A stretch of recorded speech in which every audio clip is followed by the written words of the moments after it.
म्हणतो देत नाही, कोण म्हणतो देत नाही। पेन्शन आमच्या हक्काची, पेन्शन आमच्या हक्काची।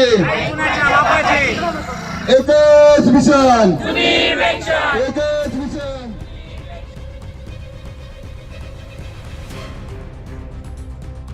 जुनी पेन्शन योजना पूर्ववत लागू करण्यात यावी। कंत्राटी धोरण रद्द करून सर्व कंत्राटी कर्मचाऱ्यांना आस्थापनेवर कायम करण्यात यावं। खाजगीकरणाचं व आउटसोर्सिंगचं धोरण कायमचं बंद करण्यात यावं।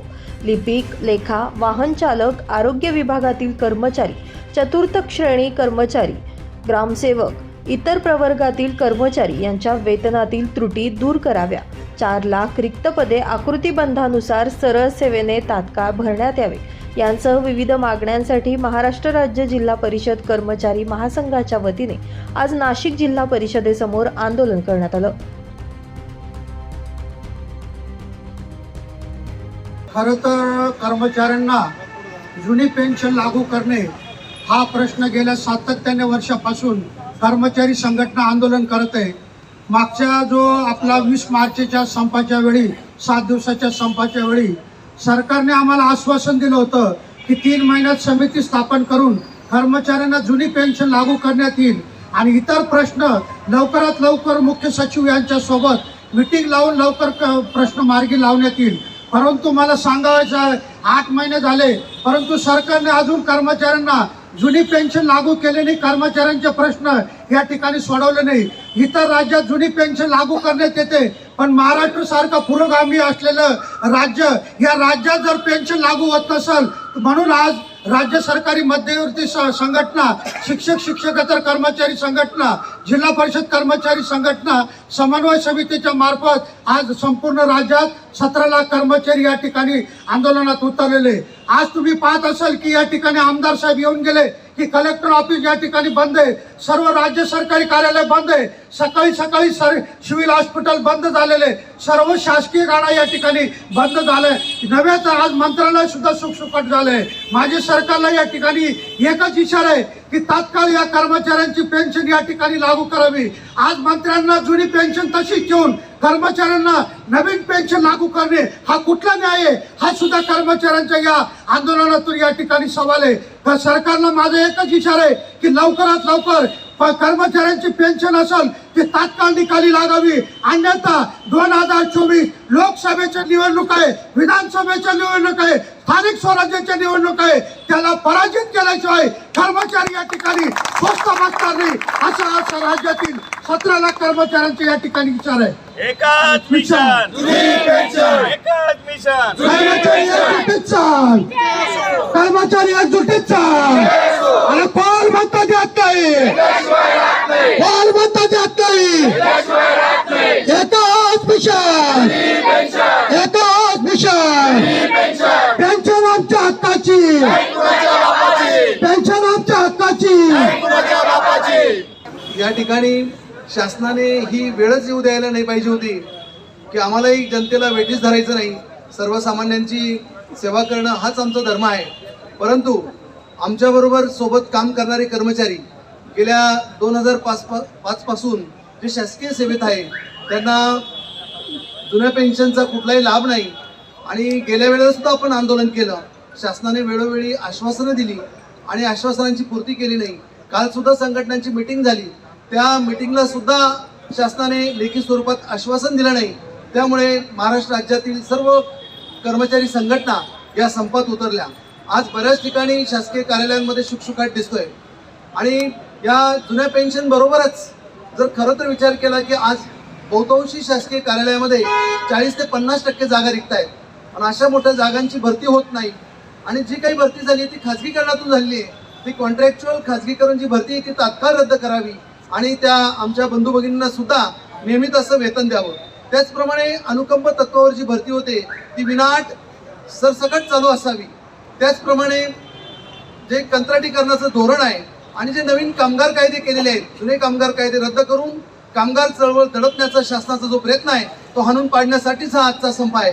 जुन्या पेन्शन बरोबर या इतर मागण्या सुद्धा शासनाने लक्ष द्यावं आणि आमची जी मुख्य मागणी आहे की आमच्या राज्यभरातील जे महाराष्ट्रातील कर्मचारी आहेत जसं बाकीच्या राज्यांमध्ये 5 राज्यांमध्ये जुनी पेन्शन योजना लागू केलेली आहे, तर महाराष्ट्र हे सदन राज्य आहे, त्या नावामध्येच महाराष्ट्र असं आहे.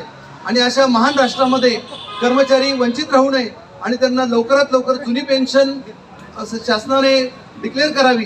आणि या चालू विधिमंडळाच्या अधिवेशनामध्ये शासनाने लेखी स्वरूपात संघटनांना जर असं लेखी दिलं तर नक्कीच सर्व संघटना शासनाचा या ठिकाणी सरकारचा या ठिकाणी नक्कीच अभिनंदन करतील आणि आंदोलनात थांबवण्याचा सुद्धा विचार करतील.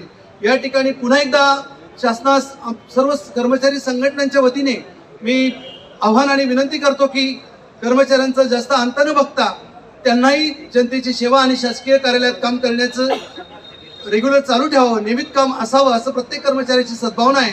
अशा वेळेला शासनाने पुनश्च एकदा विचार करून लवकरात लवकर लोकसभेच्या निवडणुकीपूर्वीच आपल्याला जर ही योजना लागू झाली, खऱ्या अर्थाने या ठिकाणी कर्मचाऱ्यांना आनंद होईल.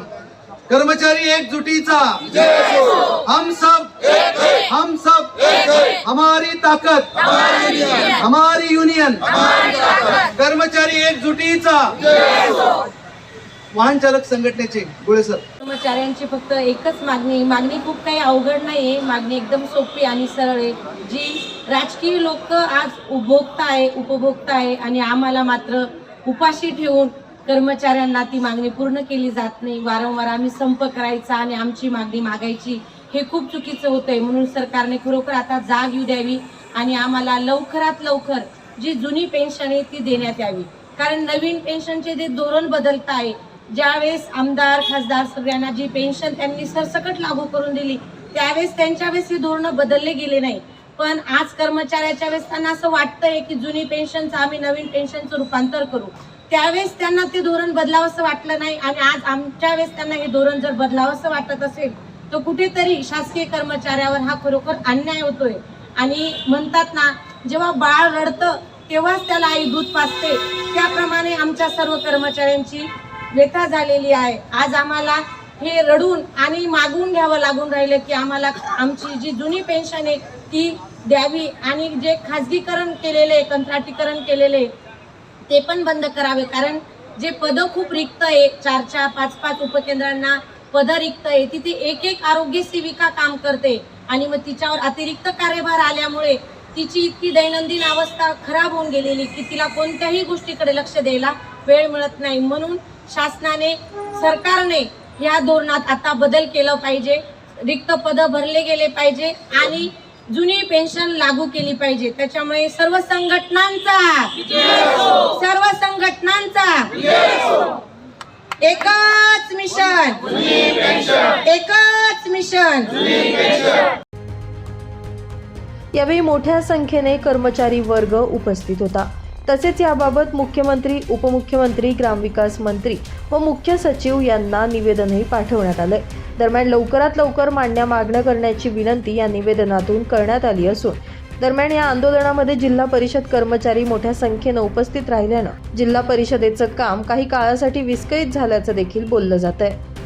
दरम्यान या आंदोलनामध्ये महाराष्ट्र राज्य जिल्हा परिषद कर्मचारी महासंघाचे कार्याध्यक्ष भगवान पाटील, अध्यक्ष अरुण आहेर, मधुकर अडाव, विजय देवरे, शीतल शिंदे, विक्रम पिंगळे, योगेश गोळेसर यांसह विविध पदाधिकारी आणि कार्यकर्ते आदी उपस्थित होते.